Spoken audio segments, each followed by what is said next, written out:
میرے رسول پاک صلی اللہ تعالیٰ علیہ وآلہ وسلم صحابہ کرام کو اس بابت بار بار ارشاد فرماتے ہیں۔ ایک دن حضور فرمانے لگے کہ مجھے تم پر ڈر ہے کہ پرانی امتوں کی بیماری کہیں تمہارے اندر بھی سرایت نہ کر جائے۔ یا رسول اللہ صلی اللہ تعالیٰ علیہ وسلم، ایسی کون سی چیز ہے جس سے آپ کو بھی ڈر ہے، اور وہ کون سی بیماری ہے؟ بعض لوگوں نے یہ شاید سمجھا کہ وہ کوئی طاعون کا یا کوئی اور گہرا مرض ہے، تو حضور فرمانے لگے نہیں، پرانی امتوں میں نا بیماری تھی تکبر کی، حسد کی، بغض کی، عداوت کی، دل ایک دوسرے کے بارے میں سخت ہو گئے تھے۔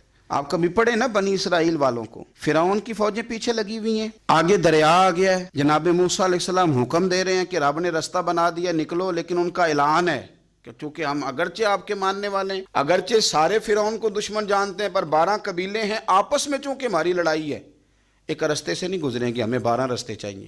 شدید پیاس لگی ہے اور ان سے کہا گیا کہ ڈنڈا ماریں گے جناب موسیٰ علیہ السلام پتھر پہ، اللہ وہاں سے چشمے نکالے گا، پی لو۔ انہوں نے کہا ایک نہیں پئیں گے، 12 قبیلے ہیں، چونکہ ہمارا اختلاف ہے، ایک سے پانی نہیں پی سکتے، ہمیں 12 الگ الگ چاہیے۔ حضور فرمانے لگے وہ جو پرانی امتوں میں عداوتوں کی بیماری تھی، مجھے ڈر لگتا ہے وہ تمہارے بیچ نہ آ جائے۔ او یارو، اتنی سخت عداوتیں، اتنا گھٹن، اتنی ہماری طبیعتیں ایک دوسرے کے بارے میں سخت۔ آپ کبھی لوگوں کا لب و لہجہ محسوس کریں، جب وہ کسی کے خلاف گفتگو کر رہے ہوتے ہیں تو ایسے محسوس ہوتا ہے کہ وہ تو شخص شاید مار دینا چاہیے، اتنا برا ہے۔ تھوڑی سی اختلاف رائے کو اتنی شدت کی عداوت بنا لینا۔ کئی اللہ والے چھپ گئے، بہت سارے رب کریم کے بندے تھے جو دنیا چھوڑ کے کونوں میں لگ گئے، انہوں نے کہا وہ نہیں گزارا ہوتا ہو بھائی۔ میں کسی کمزور آدمی کی بات نہیں کرنے لگا، ایک دلیر آدمی، حسبن نسبن اخلاقن مروتن، ہر تعلق سے شانوں والے، حضرت امام جعفر صادق رضی اللہ تعالیٰ عنہ، اتنے بڑے آدمی کہ امام اعظم ابو حنیفہ جیسے لوگ کہتے ہیں کہ اگر 2 سال امام جعفر صادق کے پاس نہ رہتا تو ابو حنیفہ ہلاک ہو جاتا۔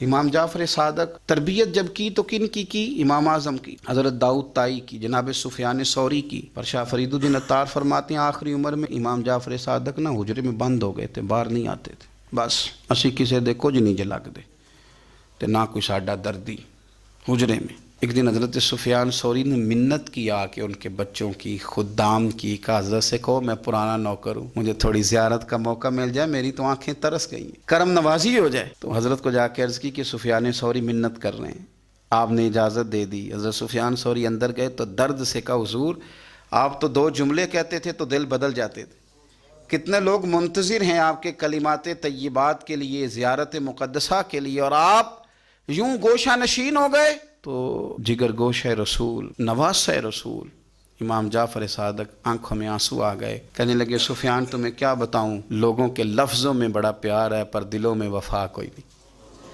او بے قدراں کچھ قدر نہیں کیتی خوب تسلی ہو، اے دنیا دار پجاری زرد کتیاں دے گل ٹلی ہو، قدر نہیں کی لوگوں نے۔ اب بس، اب میں اپنا آخری وقت اپنے رب رسول کے ساتھ گزارنا چاہتا ہوں۔ لوگوں کے لفظوں میں بڑی وفا ہے پر دلوں میں ان کے وفا، یعنی امام جعفر صادق جیسے لوگ چھپ گئے۔ ہم اپنے رویوں سے اگر ان چیزوں کو نکالیں گے، دلوں کو صاف کریں گے، تو بڑے بڑے قیمتی وجود ہیں جن سے ہمارا رشتہ قائم رہے گا۔ لیکن اگر حسد کی، عداوت کی، بغض کی یہ بھٹیاں جس طرح تپ رہی ہیں آج معاشرے میں، یہ تپتی رہیں تو بڑے بڑے لوگ ہیں جو منظر سے ہٹ جاتے ہیں، مقابلہ نہیں کر پاتے لوگوں کی عداوتوں کا۔ رب کریم کا بندہ صاف دل ہوتا ہے، وہ حسد بغض عداوت کا مقابلہ نہیں کرتا، وہ کونے میں ہو جاتا ہے، وہ کہتے میں اس دوڑ والا نہیں ہوں۔ اس لیے کہ اللہ کے بندے تلوار کے ساتھ، تو میں بڑی بات کرنے لگا ہوں اگر آپ کی سمجھ میں آ گئی تو، رب کے بندے تلوار سے تو لڑائی کر لیتے ہیں، پر منافق کے نفاق کے ساتھ مقابلہ کیسے کریں؟ وہ کس طرح اپنے آپ کو منافق بنائیں؟ وہ کس طرح کر کے اس جگہ پہ آ کے سازش کریں جہاں چھوٹے لوگ سازش کرتے ہیں، پھر وہ بچنے لگ جاتے ہیں۔ یہ دوری نکتہ چی ہے، کہیں چھپ کے بیٹھ جا، جس دل میں تو مکی ہے وہیں چھپ کے بیٹھ جا، پھر وہ لوگ نکل جاتے ہیں۔